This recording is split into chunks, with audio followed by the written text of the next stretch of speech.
Saya rasa para punggawa SBY akan bingung kalau ditanya apakah peninggalan SBY yang paling penting untuk kemajuan bangsa ini, ataupun kalau ada, jika diversus dengan masa pemerintah Jokowi, tentu saja akan jauh alias jomplang. Sekali lagi, ini bukan soal benci terhadap mantan pemimpin kita, tetapi ini soal pelajaran yang harus diambil dari masa lalu. Sehebat apapun kader Demokrat memuji SBY, tetapi pada faktanya kami sebagai rakyat jelata tidak melihat hal nyata yang memang penting untuk mengubah masa depan Indonesia.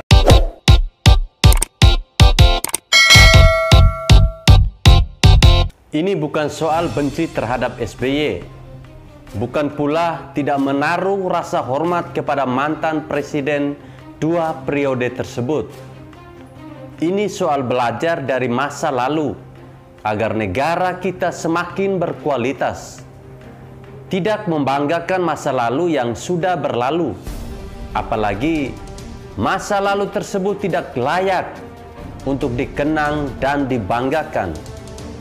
Penting untuk mempelajari ini, karena sepertinya terah Cikeas menggebu-gebu untuk kembali berkuasa di negeri ini.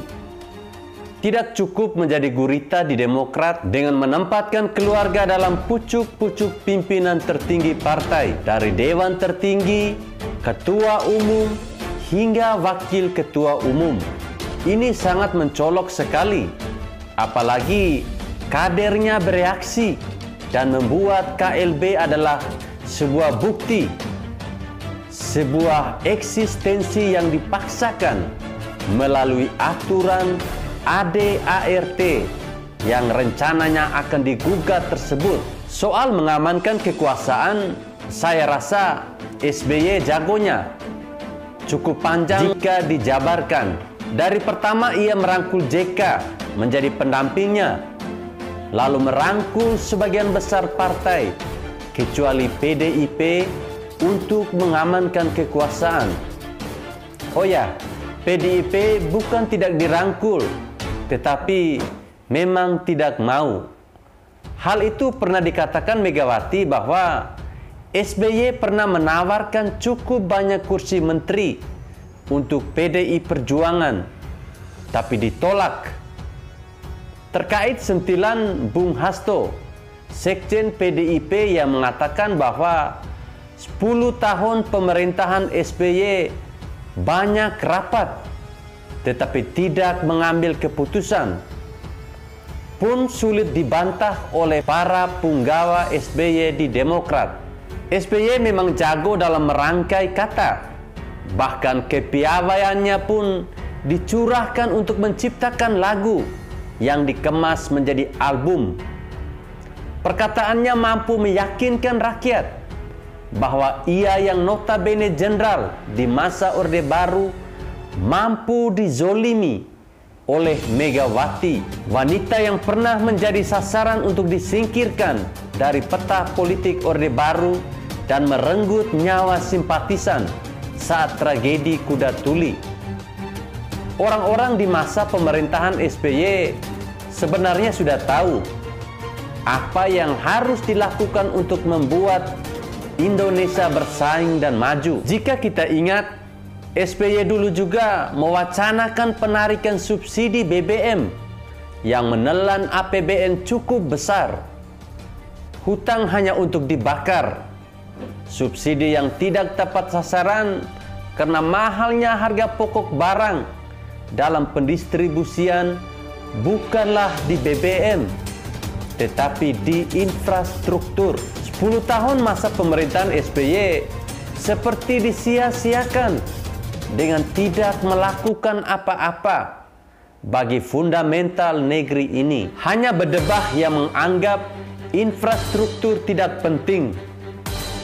10 tahun pemerintahan SBY, teknologi kita tidak diperhatikan dengan memilih Kominfo dari PKS yang mengatakan internet cepat Buat apa? Padahal di masa itu sudah ada contoh perusahaan besar seperti Amazon ketika itu. Jika survei dari Microsoft mengatakan bahwa netizen dari Indonesia dianggap paling tidak sopan, itu wajar karena netizen di negara kita berada di dalam masa transisi, masa beradaptasi dengan internet, masa di mana orang baru keranjingan internet karena belum lama mengenalnya.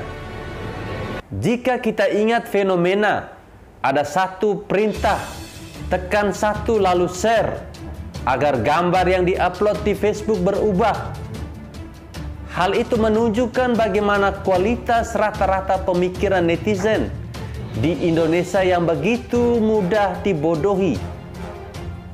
Mau diakui atau tidak, hal itu membuktikan buruknya kualitas pendidikan di era sebelumnya. Pendidikan yang tidak mengedepankan cara berpikir kritis dan rasional. Dunia ini berubah dengan cepat. Jika negara tidak peduli, maka yang akan menjadi korban adalah rakyatnya, terutama rakyat yang hidup di daerah dengan minimnya infrastruktur. Pada masa SBY, beliau seperti cuek. Bahkan 10 gubernur di Pulau Sumatera pun sampai 2 kali kirim surat agar tol Trans Sumatera dibuat, pun baru ditanggapi setelah mau lengser dari jabatannya. Alhasil, tidak buat apa-apa. Saya rasa para punggawa SBY akan bingung kalau ditanya apakah peninggalan SBY yang paling penting untuk kemajuan bangsa ini, ataupun kalau ada, jika diversus dengan masa pemerintah Jokowi, tentu saja akan jauh alias jomplang. Sekali lagi, ini bukan soal benci terhadap mantan pemimpin kita, tetapi ini soal pelajaran yang harus diambil dari masa lalu. Pelajaran bagaimana pentingnya seorang pemimpin, tidak peduli seperti apa kriteria seorang pemimpin, keberanian untuk eksekusi agar tujuan tercapai adalah hal yang penting. Sehebat apapun kader Demokrat memuji SBY, tetapi pada faktanya kami sebagai rakyat jelata tidak melihat hal nyata yang memang penting untuk mengubah masa depan Indonesia. Jadi tantangan Hasto yang memberi beasiswa bagi mahasiswa yang mau membuat versus antara kinerja SBY dan Jokowi sangatlah bagus untuk pelajaran demokrasi. Bagaimana seharusnya seorang pemimpin. Hal tersebut bisa digunakan untuk standar yang kuat untuk di masa depan. Dengan catatan, menggunakan metode yang benar, mengedepankan fakta, bukan asumsi semata. Melihat berbagai kemangkrakan di era SBY seperti Hambalang, 34 proyek pembangkit listrik, jalan tol yang penting untuk konektivitas namun tidak dieksekusi, jaringan internet yang justru menghamburkan uang dengan mobil internet masuk desa yang mangkrak. Apakah salah kalau video ini berjudul 10 tahun SBY terdepan dalam curhat, lamban dalam keputusan, dan mangkrak dalam pekerjaan?